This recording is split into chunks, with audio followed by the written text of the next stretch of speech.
નમસ્તે, હરે Krishna two everyone. Friends, આજે હું તમારી સાથે શેર કરીશ મેંગો વર્મિસેલી ખીર. તમે ઘણી વખત સાબુદાણાની યા ફિર ચોખાની ખીર તો ઘણી વખત ટ્રાય કરી હશે, પણ એક વખત તમે આ મેંગો વર્મિસેલી ખીર જરૂરથી ટ્રાય કરજો, જે ટેસ્ટમાં ખૂબ જ સરસ લાગે છે અને તેને બનાવતા ફક્ત 20 જ મિનિટ લાગે છે. તો ચાલો આજે આપણે બનાવીએ મેંગો વર્મિસેલી ખીર. મેંગો વર્મિસેલી ખીર બનાવવા માટે મેં 500 ml બફેલો મિલ્ક લીધેલું છે. 1 કપ જેટલી મેં વર્મિસેલી લીધેલી છે, હાફ કપ જેટલી ખાંડ લીધેલી છે, 1/3 કપ જેટલું મિલ્ક મેડ લીધેલું છે અને 1/4 કપ જેટલું મેં ઘી લીધેલું છે. 4 કેરી છે જેને મેં મોટા ટુકડા કરેલા છે, જેનો આપણે જ્યુસ બનાવીશું, અને 2 કેરીના મેં નાના નાના ટુકડા કરેલા છે, જે ગાર્નિશિંગ માટે આપણે યુઝ કરીશું. અને ત્યારબાદ મેં 1 વાટકી જેટલું પિસ્તા, 1 વાટકી જેટલું બદામ અને 1 વાટકી જેટલા મેં કાજુની કતરી લીધેલી છે. તો સૌપ્રથમ આપણે વર્મિસેલી ની અંદર ઘી એડ કરી અને આપણે તેને ધીમા તાપે શેકી લઈશું. સૌપ્રથમ કઢાઈમાં આપણે 1/4 કપ જેટલું ઘી એડ કરીશું અને ત્યારબાદ આપણે 1 કપ જેટલું જે મેં વર્મિસેલી લીધેલી છે એ આપણે તેમાં એડ કરી દઈશું અને આપણે તેને ધીમા તાપે સારી રીતે શેકી લેવાની છે.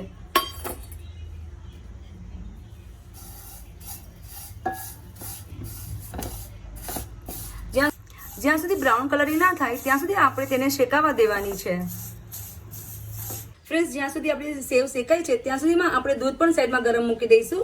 જે મેં 500 ml જેટલું દૂધ લીધેલું છે એ આપણે એક તપેલામાં એડ કરીશું અને હાફ કપ જેટલી ખાંડ પણ તેમાં સાથે એડ કરી દઈશું. ફ્રેન્ડ્સ, આપણી સેવ છે એ સારી રીતે વર્મિસેલી શેકાઈ ગઈ છે. ત્યારબાદ હવે આપણે તેમાં દૂધ એડ કરીશું. આપણે ધીમે ધીમે એડ કરતા જવાનું છે, એક સાથે બધું દૂધ એડ નથી કરવાનું.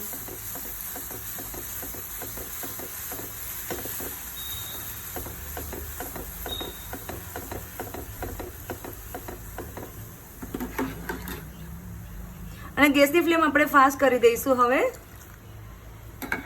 અને બધું જ દૂધ આપણે તેમાં એડ કરી દેવાનું છે. ત્યારબાદ આપણે તેમાં બદામ, કાજુ અને પિસ્તાની કતરી નાખી આપણે તેને 8 થી 10 મિનિટ માટે આપણે તેને ઉકળવાનું છે સારી રીતે. ફ્રેન્ડ્સ, જ્યાં સુધી આપણી ખીર ઉકળી છે ત્યાં સુધીમાં આપણે કેરીનું જ્યુસ કાઢી લઈશું મિક્સચરમાં.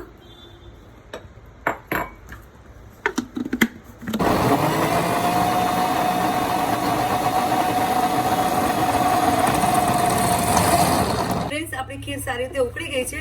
ત્યારબાદ આપણે ગેસની ફ્લેમ બંધ કરી અને એમાં આપણે મિલ્ક મેડ એડ કરીશું.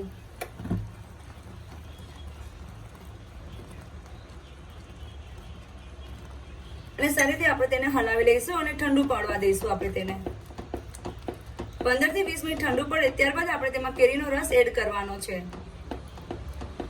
ફ્રેન્ડ્સ, આપણી ખીર ઠંડી પડી ગઈ છે. ત્યારબાદ આપણે જે કેરીનો રસ કાઢેલો હતો એ આપણે તેમાં એડ કરીશું.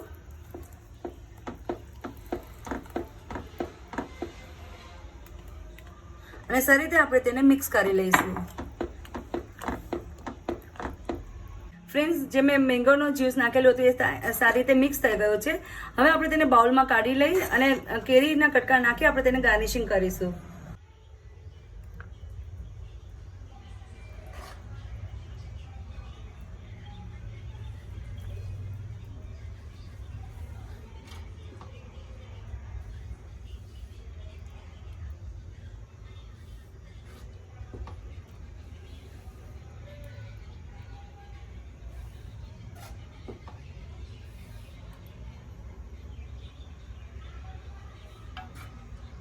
ત્યારબાદ આપણે તેમાં કેરીની કટકી એડ કરીશું, જે મેં બારીક સમારેલી લીધેલી છે.